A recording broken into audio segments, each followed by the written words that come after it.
Hello வணக்கம். இன்றைக்கு Lord Ganesha உங்களுக்கு என்ன மெசேஜ் கொடுக்குறாங்கன்னு பார்க்கலாமா? பைல் 1 அண்ட் பைல் 2 செலக்ட் பண்ணிக்கோங்க. பைல் 1க்கு இந்த கார்டு எடுத்துக்கலாம். பைல் 1,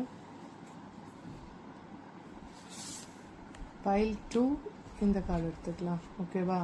பைல் 1 நீங்கள் செலக்ட் பண்ணியிருந்தீங்கன்னா உங்களுக்கான கார்டில் என்ன மெசேஜ் வந்திருக்குன்னு பார்க்கலாம். ப்ரொடெக்ஷன், அதாவது உங்களுக்கு பாதுகாப்பாக கணேஷா வந்து உங்கள் கூடவே எப்பயுமே ட்ராவல் பண்ணுறாங்க அப்படின்னு சொல்கிறாங்க.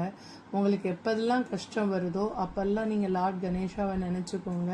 அவர் வந்து உங்களுக்கு ஏதாவது ஒரு வழியில் கண்டிப்பாக வந்து உதவி செய்வாங்க அப்படின்னு சொல்கிறாங்க. ஓகே, உங்களுக்கு ஒரு பாதுகாப்பாக ஒரு துணை போல், நிழல் போல் உங்கள் கூடவே வந்து அவங்க ட்ராவல் பண்ணுறாங்க அப்படின்னு சொல்கிறாங்க.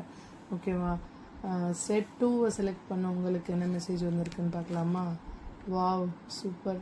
பிளஸ்ஸிங்ஸ், உங்களுக்கு வந்து அவங்களோட பரிபூரண ஆசி அருளை வழங்குறாங்க. ஓகே, அவங்களோட பிளஸ்ஸிங்ஸ் அள்ளி கொடுக்குறாங்க உங்களுக்கு, உங்கள் வீட்டுக்கும். ஸோ அதனால் கண்டிப்பாக ஏதாவது ஒரு குட் நியூஸை நீங்கள் எதிர்பார்க்கலாம். ரொம்ப நாளாக யார்கிட்ட இருந்து பணம் வராமல் இருந்திருக்கலாம். அந்த பணம் உங்ககிட்ட வர்றதுக்கு நிறைய சான்சஸ் இருக்குது. வீட்டில் ஒரு சுபகாரியம் நடக்கலாம். ஓகே, ஒரு நல்ல நியூஸை இன்னும் 3 நாளைக்குள்ளே கண்டிப்பாக நீங்கள் கேட்பீங்க அப்படின்னு சொல்கிறாங்க. Okay, thank you.